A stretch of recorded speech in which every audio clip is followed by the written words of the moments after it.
ونؤمن به ونتوكل عليه ونعوذ بالله من شرور أنفسنا ومن سيئات أعمالنا من يهده الله فلا مضل له ومن يضلله فلا هادي له وأشهد أن لا إله إلا الله وحده لا شريك له وأشهد أن محمدا عبده ورسوله أما بعد فإن خير الحديث كتاب الله وخير الهدي هدي محمد صلى الله عليه وسلم وشر الأمور محدثاتها وكل محدثة بدعة وكل بدعة ضلالة وكل ضلالة في النار. يقول الله سبحانه وتعالى في كتابه الحكيم: أعوذ بالله السميع العليم من الشيطان الرجيم. يا أيها الذين آمنوا اجتنبوا كثيرا من الظن إن بعض الظن إثم ولا تجسسوا ولا يغتب بعضكم بعضا أيحب أحدكم أن يأكل لحم أخيه ميتا فكرهتموه.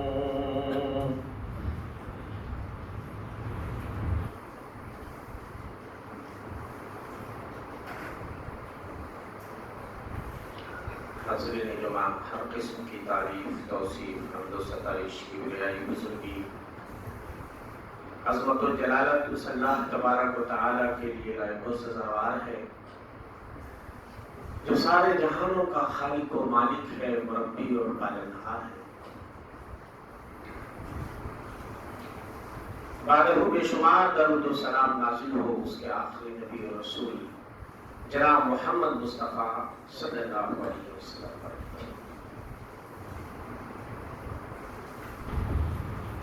حضرات، ہمارے معاشرے میں جہاں بہت ساری برائیاں جنم لے چکی ہیں، انہی معاشرتی برائیوں میں سے ایک برائی ہے بدگمانی، بری سوچ، نیگیٹو سوچ. خواہ مخواہ کے لیے ہم اپنے بھائیوں کے بارے میں بری رائے قائم کر لیتے ہیں، برا سوچنے لگتے ہیں، منفی سوچ رکھتے ہیں. Bad thinking.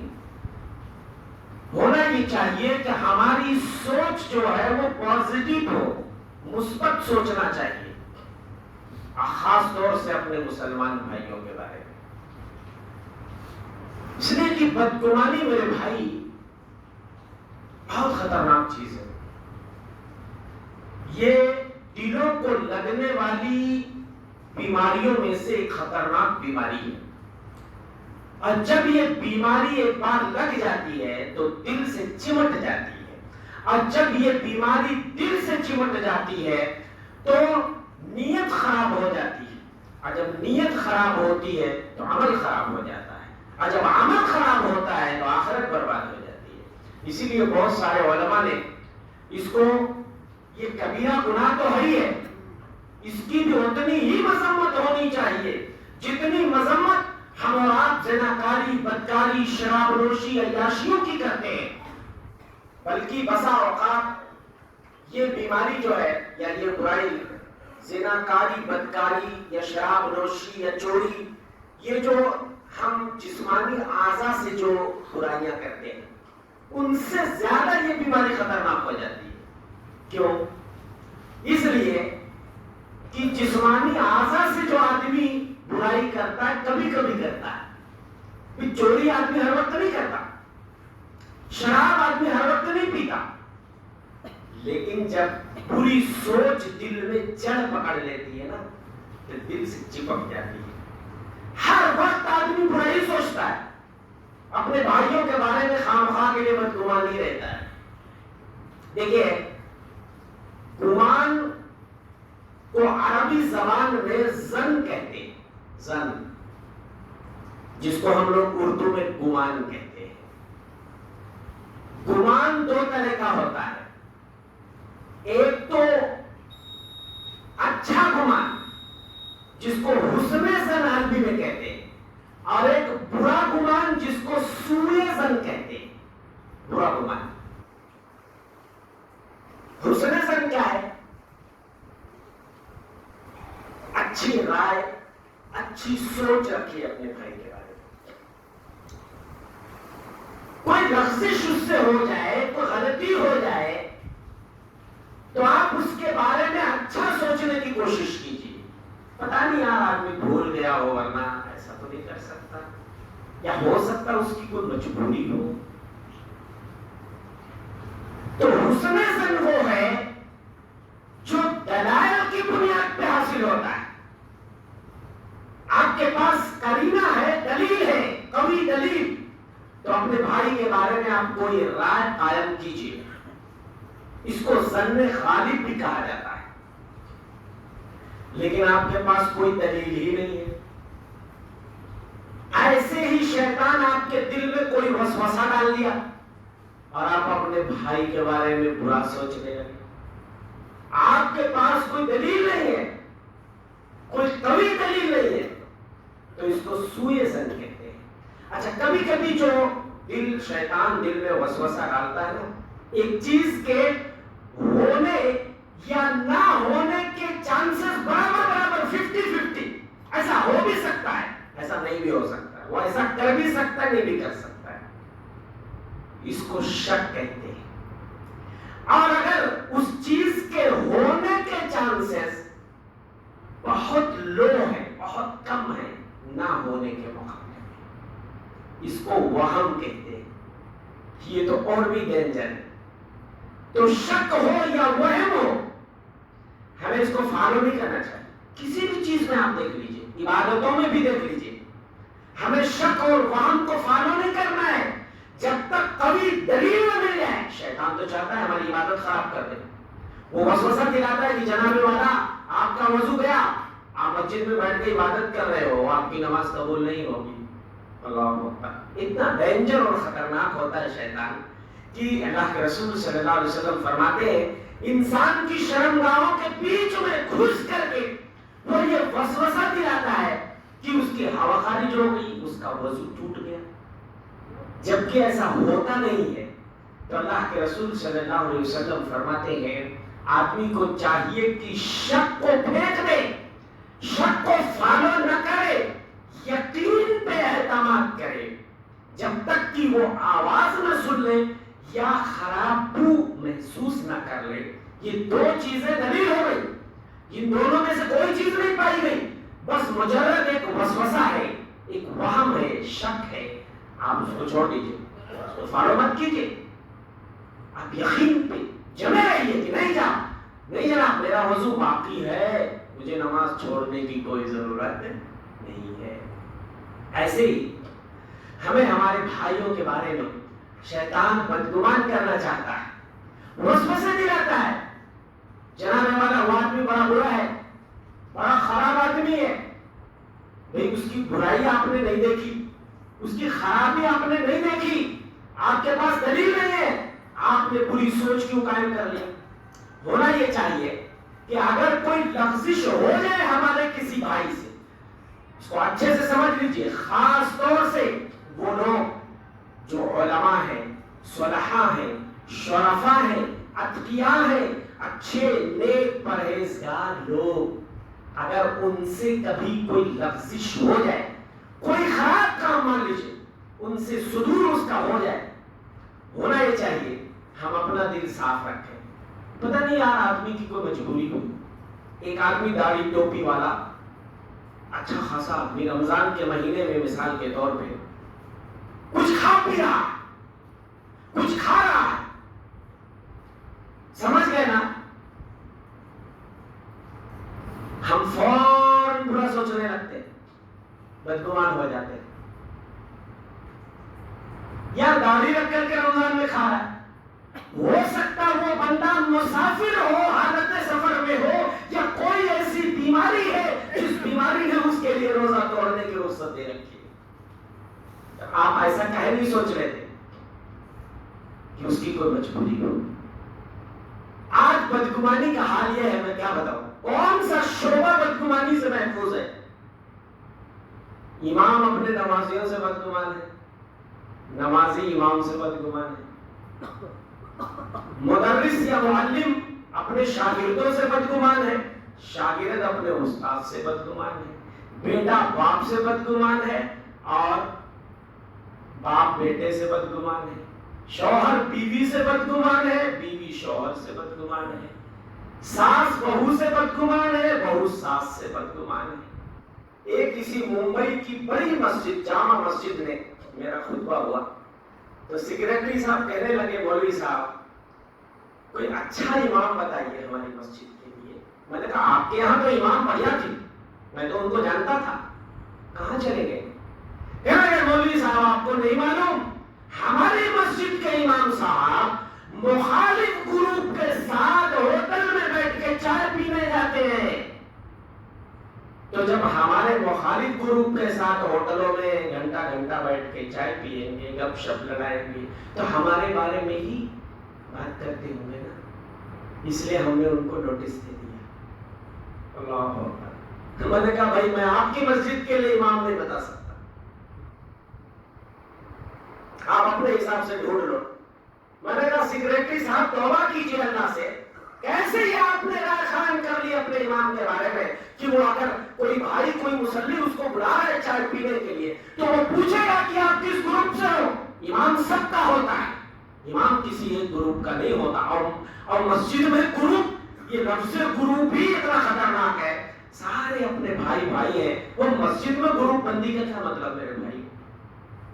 ایک جگہ اور لوگوں نے شکایت کی کہ ہمارے امام صاحب سنت پڑھے بغیر گھر چلے جاتے ہیں, فرض نماز سلام پھیرتے ہیں اور گھر چلے جاتے ہیں, ان کو سنت پڑھنے کی فکر ہی نہیں ہے. میں نے کہا آپ دیکھتے ہو گھر میں جھانک کے کہ وہ آپ کے امام صاحب گھر میں بھی سنت نہیں پڑھتے. میں نے کہا بھائیو اپنی مسجد اگر آپ سونے چاندی کی بنا لو, اور اگر آپ کی جھوپڑی ہے, آپ کا ٹوٹا پھوٹا گھر ہے, صرف فرض نماز کا ثواب یہاں زیادہ ہے, بس سنتوں کا ثواب, نوافل کا ثواب گھر میں زیادہ ہے, چاہے وہ آپ کی جھوپڑی کیوں نہ ہے. اسی لیے میرے بھائی بدگمانی بڑی خطرناک چیز ہے. ایک بوڑھی ماں اگر اپنے بیٹے کو, بیوی کے کمرے میں ہے, بوڑھی ماں آواز دے لیتی ہے بیٹا ذرا سنیے گا, فوراً بیوی سوچنے لگتی ہے یہ بڈھی لے گئی اس کے کان بھر لے. اس کو برداشت نہیں ہوتا کہ میرے شوہر میرے کمرے میں زیادہ دیر ٹھہرے.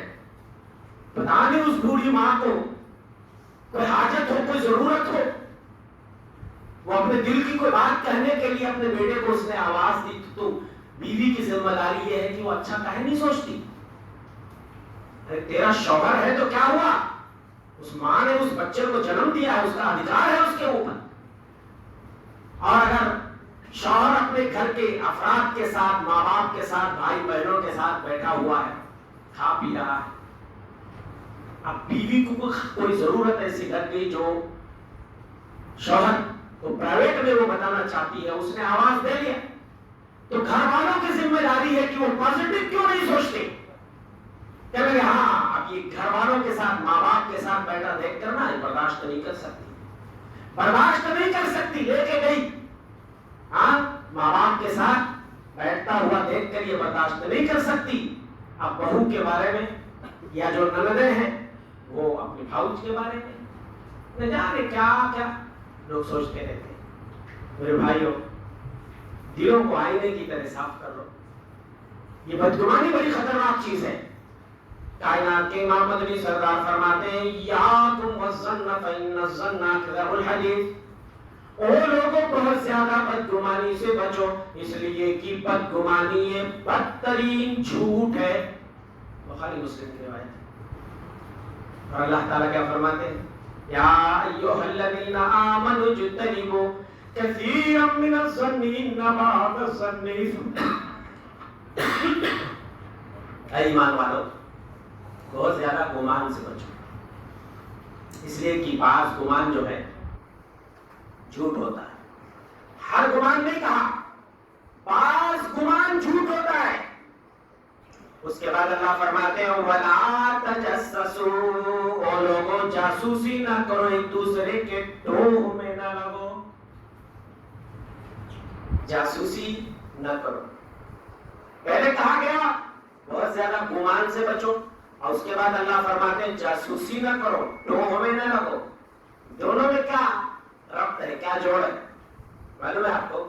بدگمانی اتنی خطرناک چیز ہے، اس کی کوکھ سے نا نہ جانے کیسی کیسی بیماریاں جنم لیتی ہیں. جب آدمی کی سوچ نگیٹو ہو جاتی ہے، منفی سوچ ہو جاتی ہے، جب کسی بھائی کے بارے میں بری رائے آدمی قائم کر لیتا ہے نا، تو وہ جاسوسی بھی کرتا ہے، ٹوہ میں بھی لگتا ہے، غیبت بھی کرتا ہے، الزام بھی لگاتا ہے، اور اس کے بعد چاروں طرف اس کی برائیاں بھی کرتا ہے.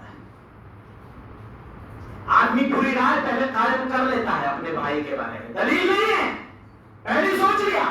اب دلیل جٹانے کے لیے کیا کرتا ہے؟ کان لگاتا ہے، جاسوسی کرتا ہے کہ میں نے جو رائے قائم کی ہے میں اس کو سچ کر کے دکھاؤں گا.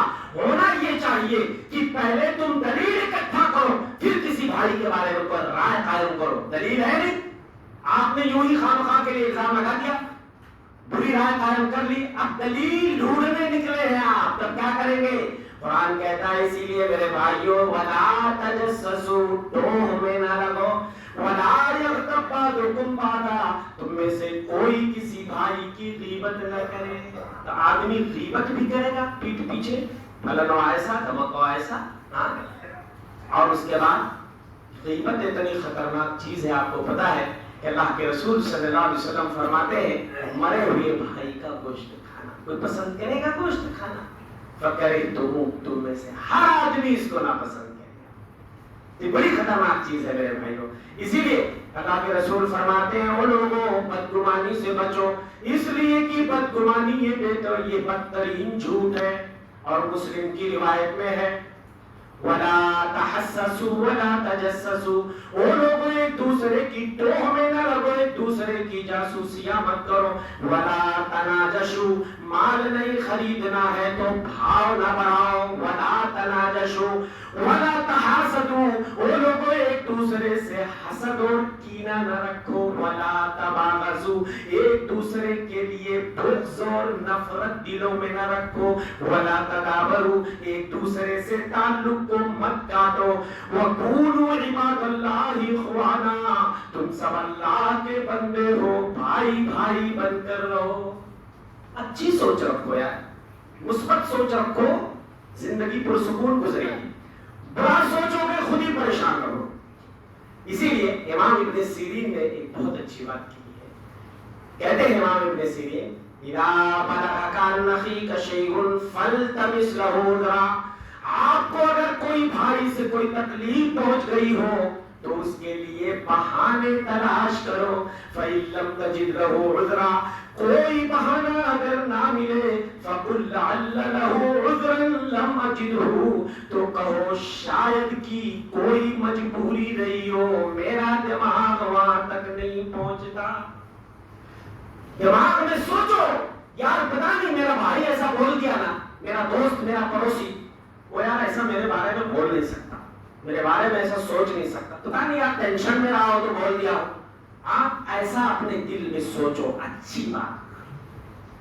یا ہو سکتا گھر میں کوئی لڑائی وڑائی جھگڑا وڑا کر کے آیا ہو یا ٹینشن میں تھا بول دیا، نہیں بول سکتا. وہ ہوتا کیا ہے 50 سال 40 سال سے جس کے اچھے تعلقات ہیں، آپ کے سمبند اچھے ہیں، ایک آدمی کوئی آتا ہے اور اس کے بارے میں کوئی بھڑکاؤ بات یا کوئی نفرت والی بات آپ کے کان میں ڈال دیتا ہے، اور جس آدمی کو آپ جانتے بھی نہیں ہو اس کی بات تو فالو کر کے 50 سال کی دوستی کو آپ دشمنی میں بدل دیتے ہو، نفرت میں بدل دیتے ہو، اس پہ خاک ڈال دیتے ہو، اور اس ایک اجنبی آدمی جس کو آپ جانتے نہیں ہو اس کی بات پر یقین کرتے ہوئے آپ 50 سال 60 سال کی دوستی کو خاک میں ملا دیتے ہو۔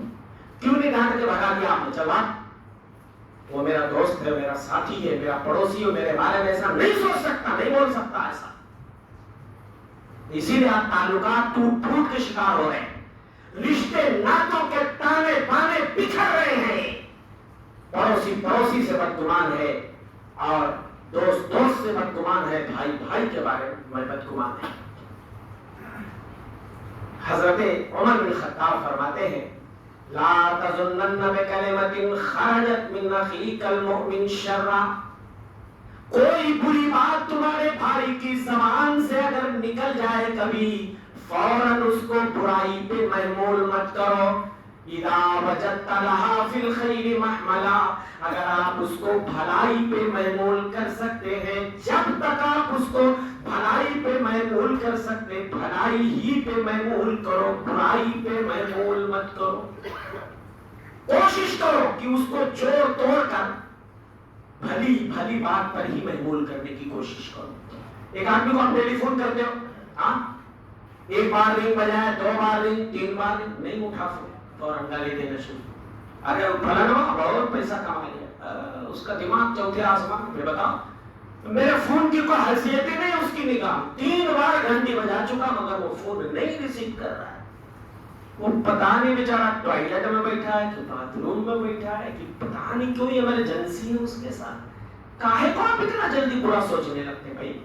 کوئی اچھی بات سوچ رہو نا یار، ارے یار وہ میرا فون ضرور اٹھاتا، لیکن ہو سکتا ہے یار کہیں کوئی ایمرجنسی ہو اس کے ساتھ۔ ایک آدمی سجدے میں گر کے اللہ سے رو رہا ہے، فریاد کر رہا ہے، آنسو بہا رہا ہے۔ اب ایک نمازی بغل سے گزرتا ہے، یہ بہت بڑا مکار ریاکار ہے، یہ اس کے رونے وونے سے دھوکہ نہیں کھائیے گا، ایسی آنسو بہاتے رہے۔ میرے بھائیو آپ کو کیا پتا، وہ بندہ جو سجدے میں گر کے اپنے اللہ کے سامنے رو رہا ہے، فریاد کر رہا ہے، اگر اس کے اندر اخلاص سے نیت ہے تو میرے بھائیوں وہ اپنا ثواب بڑھا رہا ہے، اور آپ اپنی نیکیاں گھٹا رہے ہیں، اپنی نیکیوں پہ مٹی ڈال رہے ہیں۔ آپ کسی بھائی کے بارے میں ایسا کمنٹ کر کے، ہاں، پھر کیا ضرورت ہے کہ مفت کا ہم عذاب اپنے اوپر مول لیں اور اپنی نیکیاں کٹوائیں؟ وہ اگر مخلص ہوگا اس کو ثواب مل رہا ہوگا، اور ہم کمنٹ کر کے، بغیر ضرورت کے کمنٹ کر کے، کسی کی عبادتوں پہ ریاکاری اور مکاری کا لیبل لگا کر کے ہم اپنا ثواب کٹوا رہے ہیں۔ بھئی ضرورت کیا ہے؟ ہر آدمی کا عمل اس کے ساتھ ہے، اور کسی کا سینہ پھاڑ کے تو ہم نے دیکھا نہیں ہے کون آدمی اللہ کے ڈر سے رو رہا ہے اور کون آدمی دکھاوے کے لیے رو رہا ہے، اس کا معاملہ ہے۔ ایک صاحب کہنے لگے، مولوی صاحب ذرا ہماری دکان ٹھوک دیتے۔ میں نے کہا بھیا کیا مصیبت آ گئی کہ ٹھوکنے کی ضرورت پڑ گئی؟ ارے مولوی صاحب نہیں جانتے آپ، بہت کسٹمر آ رہے تھے، بہت اچھی دکان میری چل رہی تھی، لائن لگے رہی تھی، یہ جب سے بازو والا آیا ہے نا میرے بازو میں، اللہ جانے کیا کرا دیا، کسٹمر ہی نہیں آ رہے۔ میں نے کہا وہ بازو والا آسمان سے جو روزی آ رہی تھی وہ روک دیا اس نے؟ شرم آنی چاہیے آپ کو، ہے کسی میں دم کہ جو روزی اللہ نے لکھ دی ہے، اور جتنے کسٹمر اللہ نے لکھ دیے ہیں آپ کی دکان پہ آنے وہ آتے رہیں گے، اور جتنی روزی اور آپ کے نصیبے کی آخری لقمہ جو اللہ نے لکھ دیا ہے، جب تک وہ لقمہ آپ کے پیٹ میں نہ پہنچ جائے آپ کے پاس موت کا فرشتہ بھی نہیں آ سکتا ہے۔ سمندر کی تہ میں بھی اگر آپ کی روزی ہے، جب تک وہ روزی اللہ آپ کے پاس نہیں آتا آپ دنیا سے نہیں جا سکتے۔ اسی لیے میرے بھائی بدگمانی اتنی خطرناک چیز ہے، اللہ کے بارے میں بھی بدگمان کر دیتی ہے، صرف بندوں کے بارے میں نہیں، اپنے رب کے بارے میں بھی اللہ بدگمان ہو جاتا ہے۔ روزی آ رہی تھی، فلاں نے روکا دیا۔ اسی لیے میرے بھائیوں سب سے خطرناک بدگمانی اگر ہے اللہ کے بارے میں بدگمانی. اور جو لوگ اللہ کے بارے میں بدگمان ہو جاتے ہیں، قرآن کہتا ہے ان کے بارے میں الظانین باللہ ظن السوء، جو لوگ اللہ کے بارے میں برا گمان رکھتے ہیں، علیہم دائرۃ السوء، ان کے اوپر عذاب کا پھندا انہی کے اوپر آئے گا. وغضب اللہ علیہم ولعنہم، اللہ کا غضب ہوگا ایسے لوگوں پر، اس کی لعنت ہوگی. وَأَعَدَّ لَهُمْ جَهَنَّمَ وَسَاءَتْ مَصِيرًا، اور اللہ نے ایسے لوگوں کے لیے جہنم کی دردناک عذاب، جہنم کا دردناک عذاب اللہ نے تیار کر رکھا ہے. اسی لیے اللہ کے رسول صلی اللہ علیہ وسلم فرماتے ہیں، ایک صحابی رسول کہتے ہیں میں نے 3 دن پہلے نبی کی وفات سے اپنے کانوں سے آپ کو فرماتے ہوئے سنا، لا يموتن احدکم الا وهو يحسن الظن باللہ، کوئی شخص نہ مرے، کوئی دنیا سے نہ جائے مگر اس حال میں کہ اپنے رب کے بارے میں اس کا اچھا گمان ہونا چاہیے، اچھا گمان ہونا چاہیے. میرا رب مجھے ضرور معاف کرے گا. اگر میں نے اللہ کا دروازہ کھٹکھٹایا، توبہ کا دروازہ اللہ نے کھلا رکھا ہے، مجھ جیسے عاصی اور گنہگار کو اللہ ضرور معاف کرے گا. اگر میں نے اس کے سامنے ماتھا جھکایا، میں نے اس کے سامنے ہاتھ اٹھایا اور رویا گڑگڑایا، میرا پروردگار معاف کرے گا. کتنے لوگ اپنے اللہ کے بارے میں بھی مایوسی کا شکار رہتے ہیں، ارے کہاں اللہ ہم کو معاف کرے گا، ارے 99 اور 100 لوگوں کے قاتلوں کو اگر اللہ معاف کر سکتا ہے تو ہم کو آپ کو نہیں معاف کر سکتا. شرط یہ ہے، لیکن میرے بھائیوں ایک بات کہہ دوں، صرف اللہ کے بارے میں اچھا گمان رکھ لینا کافی نہیں، نیت درست کر کے عمل شروع کر دو، پھر اللہ کے بارے میں اچھا گمان رکھو. اور جب اچھا گمان رکھو گے اللہ کی طرف سے خوشنودی، اللہ کی خوشنودی ملے گی. اور اللہ کا یہ فرمان سن لو، حدیث قدسی ہے، اللہ تعالیٰ فرماتے ہیں انا عند ظن عبدی بی، جیسا گمان بندہ میرے بارے میں کرتا ہے بندے کے ساتھ ویسا ٹریٹ ویوہار میں کرتا ہوں. بندہ اگر مجھے اپنے دل میں یاد کرتا ہے، میں بھی بندے کو اپنے جی میں یاد کرتا ہوں. بندہ اگر مجھے محفل میں یاد کرتا ہے، میں اور بہترین محفل یعنی فرشتوں کی محفل میں اسے یاد کرتا ہوں. تو اللہ کے بارے میں جیسا آپ سوچو گے نا، ویسا ہی معاملہ اللہ آپ کے بارے میں کرے گا. اس لیے اللہ سے مغفرت رحمت کی امید رکھو اور اسی سے ہر چیز کا فریادی بنو، سوالی بنو.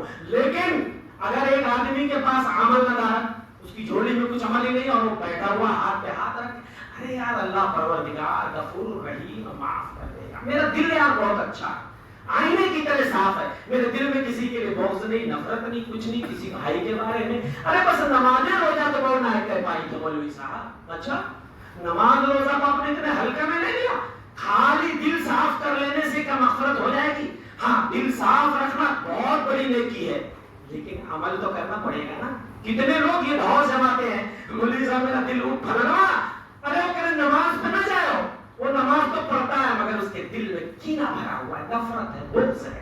تو ایسے لوگ ان کی تحقیر کرتے ہیں جو نماز روزہ کرتے ہیں، اور اپنے آپ کو مبرہ اور پاک صاف ثابت کرنے کے لیے کہ بس یہی تو کمی ہے نا، روزہ نماز نہیں کر پاتا، کسی کا حق تو نہیں مارتا ہوں نا، ڈاکہ تو نہیں ڈالتا ہوں نا، کسی کے بارے میں نفرت میں نہیں رکھتا. لیکن یہ کافی نہیں ہوگا میرے بھائی، عمل کرنا پڑے گا تب اللہ کے بارے میں اچھا گمان رکھے.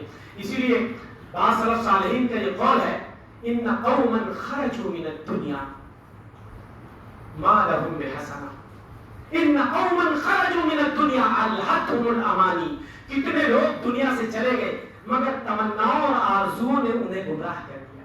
خرجوا من الدنيا ما لهم بحسنہ، دنیا سے چلے گئے ایک بھی نیکی لے کر نہیں گئے. واللہ لو احسنوا الظن باللہ لاحسن العمل، اگر یہ لوگ اللہ کے بارے میں اچھا گمان کیے ہوتے تو عمل بھی اچھا کرتے، عمل بھی اچھا کرتے. اس لیے میرے بھائیوں دل بڑا نیک ہے، جذبہ بہت ہے، لیکن عمل ندارت، بے عمل دل ہو تو جذبات سے کیا ہوتا ہے. بے عمل دل ہو تو جذبات سے کیا ہوتا ہے، کھیت بنجر ہو تو برسات سے کیا ہوتا ہے، عمل سے زندگی بنتی ہے جنت بھی جہنم بھی، یہ خاکی اپنی فطرت میں نہ نوری ہے نہ ناری ہے۔ میرے بھائیو عمل کیجئے اور اللہ سے اچھی امید رکھیے۔ تو میں یہ کہہ رہا تھا کہ میرے بھائیو بدگمانی کا زہر جو ہے نا سرایت کر چکا ہے معاشرے میں۔ شوہر اپنی بیوی کے بارے میں نہ جانے کیا کیا سوچتا رہتا ہے، کبھی کوئی کھانا خراب پک گیا، ہر وقت تو اچھا بنا کے کھلاتی ہے نا، ایک ٹائم اگر نمک زیادہ آدمی برداشت نہیں کرتا، ہاں ارے اس کا دماغ کہیں اور رہا ہوگا، یہ ٹیلی فون پہ گزری رہی ہو، یہ بات کر رہی اس لیے نمک زیادہ ڈال دی، ارے کہے نہیں کہہ دیتے کہ پتہ نہیں بھول کے زیادہ ڈال دی ہو، چلو یار روز تو اچھا پکاتی ہے یار، اچھا کو مان رکھو نا بیویوں کے بارے میں، ہاں بیوی کو بھی چاہیے کہ شوہر کے بارے میں اچھا، شوہر اگر دیر سے گھر آتا ہے، ہاں اس کا کوئی چکر وکر ہوگا، ہاں پہلے تو ٹائم پہ آ جاتا تھا، ارے کہاں نہیں سوچ رہی تھی کہ شاید وہاں پہ ڈیوٹی پڑ گئی ہو، شاید نائٹ شفٹ کر رہا ہو 1-2 گھنٹہ اور، کہ تاکہ ہمارے بچے اور اچھے سے رہیں، 1-2 گھنٹہ اگر میں محنت کر لوں گا تو میرے بچوں کو سکون ملے گا۔ اپنے بچوں کے سکون کے خاطر آدمی پتھر بھی توڑ لیتا ہے، 1-2 گھنٹے اضافی ڈیوٹیاں کر لیتا ہے، لیکن بیوی بیٹھ کے گھر میں بلا وجہ بدگمان ہو رہی ہے، ہاں کوئی اس کا چکر ہوگا اس لیے دیر سے آتا ہے۔ اس لیے کوئی بھی شعبہ ہو میں کہتا ہوں بدگمانی سے خالی نہیں ہے، ہونا یہ چاہیے کہ ہم اپنے دلوں کو آئینے کی طرح صاف رکھیں، اپنے بھائیوں کے بارے میں کوئی بغض نہ ہو، کوئی نفرت نہ ہو، کوئی کینہ نہ ہو۔ جب آدمی اپنے بھائی کے بارے میں برا خیال کر لیتا ہے، بری رائے قائم کر لیتا ہے، اس کے بعد دلیل جٹانے نکلتا ہے، اور کتنے لوگ تو دعویٰ کرتے ہیں، دھمکیاں بھی دیتے ہیں، فلانوں کو نا اب کی اگر موقع ملا بڑی محفل میں بڑے چوراہے پہ اگر ننگا نہ کر دیا، ذلیل نہ کر دیا تو فلاں کا بیٹا نہیں۔ ایک مسلمان کو یہ زید دیتا ہے کہ اپنے بھائی کو ننگا کرنے کی بات کر رہا ہے، اپنے بھائی کو ذلیل کرنے کے لیے دھمکیاں دے رہا ہے، چیلنج کر رہا ہے۔ ایک مسلمان میرے بھائیوں کبھی مسلمان کو ذلیل نہیں کرتا، ہوتا کیا ہے مسلمان کہیں چوراہے پہ ذلیل ہو رہا ہے، کوئی دوسرا بندہ اسے ذلیل کر رہا ہے، مسلمان خم ٹھوک کے کھڑا ہو جاتا ہے کہ میرے بھائی کو تو ذلیل کر رہا ہے۔ مسلمان کا دفاع کرتا ہے، اس کی عزت کی حفاظت کرتا ہے، اس کی عزت پہ ڈاکے نہیں کبھی ڈالتا ہے مسلمان۔ اور بشارت سن لیجیے، خوشخبری سن لیجیے، اللہ کے رسول کیا خوشخبری دے رہے ہیں۔ اللہ کے رسول فرماتے ہیں من ذب عن وجہ عن اخیہ المسلم بالغیبہ، کسی نے پیٹھ پیچھے اپنے بھائی کی عزت کا دفاع کیا، وہ بھائی وہاں موجود بھی نہیں اور کوئی اس کے بارے میں بری بات کر رہا ہے، اب یہ تیرے پاس دلیل ہے کہا تو اس کے بارے میں ایسی بات ہے، اگر ایسا کرو گے پیٹھ پیچھے اپنے بھائیوں کی عزت کا دفاع کرو گے، بشارت سن لیجیے، اللہ کے رسول فرماتے ہیں رد اللہ عن وجہ النار یوم القیامہ، قیامت کے دن اللہ اس آدمی کے چہرے سے جہنم کو دور کر دیں گے جس نے دنیا میں اپنے بھائی کی عزت کا دفاع کیا۔ آج تو بغیر دلیل کے لوگ اڑاتے رہتے ہیں، دوسروں کی بہن بیٹیوں پر کیچڑ اچھالتے رہتے، سنا کسی نے نہیں دیکھا کسی نے نہیں، بس اڑاتے رہتے، فلاں کی بیٹی ایسی، فلاں کی بہو ایسی، فلاں کی بیوی ایسی، آپ نے دیکھا ہے؟ میرے بھائیوں بہتان اگر بعض عورتوں پہ لگاؤ گے، ہماری شریعت کہتی ہے اگر دلیل نہیں ہے تو 70 کوڑے مار مار کے آپ کی پیٹھ توڑ دی جائے، زبانوں پہ تانے لگاؤ، اگر آپ نے اپنی آنکھوں سے دیکھا نہیں اور آپ کے پاس گواہ موجود نہیں ہے، کسی کے بارے میں بھی کسی کی عزت کو آپ خاک میں نہیں ملا سکتے، یہ ہماری شریعت ہے۔ عزتوں کی کتنی قیمت ہے یہ سمجھو۔ کائنات کے امام مدنی سرکار طواف کر رہے ہیں، خانہ کعبہ پہ نگاہ پڑتی ہے، فرماتے ہیں ما اطیبکی و اطیب ریحکی، او خانہ کعبہ تو کتنی پاکیزہ ہے، تیری خوشبو کتنی عمدہ ہے، وما اعظمکی و اعظم حرمتکی، او خانہ کعبہ تیری عظمت تیری حرمت کتنی بڑی ہے، کتنی عظیم ہے تیری حرمت، ولیکن المؤمن عند اللہ اعظم حرمتا منکی، لیکن مومن کی حرمت، مومن کی عزت اللہ کی نگاہوں میں تجھ سے بھی بڑھ کر ہے۔ ایک مسلمان اگر کعبہ کے بارے میں کوئی بدزبانی کر کے دیکھ لے، ایک مومن اپنی جان پہ کھیل جائے گا کہ تمہاری جرات کیسے ہوئی میرے کعبہ کے بارے میں غلط بات کہتے ہوئے، کھیل جائے گا کہ نہیں کھیل جائے گا؟ کتنا شرابی کبابی جواری ہو نا، وہ بھی برداشت نہیں کرے گا اپنے کعبہ کی حرمت کو پامال کرتے ہوئے۔ لیکن ہمارے نبی فرماتے ہیں کعبہ تو بہت عظیم ہے، لیکن مومن کی حرمت، مومن کی عزت خانہ کعبہ سے بھی کہیں زیادہ اللہ کی نگاہ میں ہے۔ اور ایک روایت میں اللہ کے رسول نے فرمایا، اے کعبہ تیری حرمت ہے اور مومن کی تین حرمتیں ہیں، مالہ و دمہ، اس کا مال حرام، اس کا خون حرام، اس کی عزت حرام۔ اور مومن کے بارے میں ہم اچھی سوچ رکھیں۔ یہاں کعبہ کی حرمت یا عظمت کو گھٹانا مقصد نہیں ہے اس حدیث سے، حدیث بالکل صحیح ہے، یہ مقصد نہیں ہے۔ مقصد کائنات کے امام مدنی سرکار صلی اللہ علیہ وسلم کا یہ ہے کہ کعبہ کی عظمت مسلم ہے، پوری دنیا تسلیم کرتی ہے کہ کعبہ عظیم ہے، کعبہ پاکیزہ ہے، کعبہ کی حرمت، اس کا تقدس سب مانتے ہیں، لیکن مومن کی عظمت، اس کے تقدس کو کوئی اس کے بارے میں سوچتا ہی نہیں۔ اس لیے اس کو سوچانا مقصد ہے کہ مومن کی عظمت، مومن کی حرمت، اس کی عزت جو تم معمولی سمجھ رہے ہو نا، معمولی نہیں ہے، بہت بڑی چیز ہے۔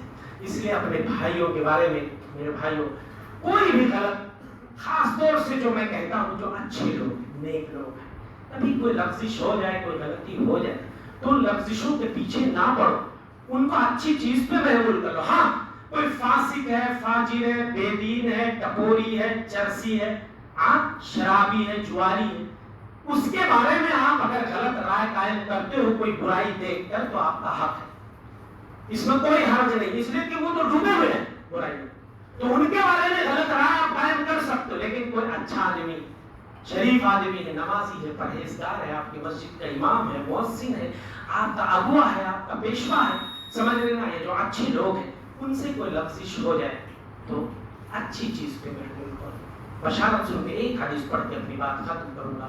اللہ کے رسول فرماتے ہیں، یا معاشر من اسلم بلسانہ، او لوگوں جو صرف زبانوں سے ایمان لائے ہو، ولما يدخل الایمان فی قلوبہم، ابھی تک ایمان جن کے سینوں میں نہیں گھسا ہے، سن لو، لا تؤذوا المسلمین ولا تعیروہم، مسلمانوں کو کبھی اذیت مت دو، تکلیف نہ دو، انہیں عار اور شرم نہ دلاؤ۔ عار اور شرم، کہیں ان کو بھری محفل میں شرمندہ نہ کرو۔ اللہ کے رسول فرماتے وَلَا تَتَّبِعُوا عَوْرَاتِهِمْ، اپنے مومن بھائیوں کی لفظشوں اور غلطیوں کے پیچھے مت پڑو۔ من تتبع عورت اخیہ المسلم، جو کسی مسلمان بھائی کی لفظشوں کے پیچھے پڑے گا، تتبع اللہ عورتہ، اللہ اس کی لفظش و غلطی کے پیچھے پڑ جاتا ہے۔ ومن تتبع اللہ عورتہ یفضحہ ولو فی جوف رحلہ، اور اللہ کسی کی لفظش اور غلطی کے پیچھے پڑ جائے، اس کو اس کے گھر کے آنگن میں ذلیل کر دے گا، اس کے بچے اس کو جوتے ماریں گے، گھر کے آنگن میں اللہ تمہیں ذلیل کر دے گا اگر اپنے مومن بھائیوں کو ذلیل کرنے کی کوشش کرو گے تو۔ یہ دھمکی ہے، اس لیے میرے بھائیوں اپنے دلوں کو آئینے کی طرح صاف رکھو، کسی کے بارے میں بغض، نفرت، حسد کا جذبہ مت رکھو۔ کوئی چیز دیکھ لو، ہاں آپ کے پاس اگر دلیل موجود ہے، دلیل ہے تو ٹھیک ہے، آپ بری رائے قائم کیجیے، لیکن بھری محفل میں نہ کہنے کے بجائے اس کو تنہائی میں کہیں بلا کے آپ سمجھائیں۔ کتنے لوگ انکار منکر تو کرتے ہیں، غلط باتوں پہ نکیر کرتے ہیں، ان کے پاس دلیل ہے، لیکن جب چار آدمی بیٹھے ہیں بھری محفل میں آدمی ذلیل کر دیتا۔ اب آدمی کو وہ برائی اگر چھوڑنا بھی چاہتا تو نہیں چھوڑے گا، ہاں، اس لیے تنہائی میں بلا کر کے آپ اس کو نصیحت کیجیے۔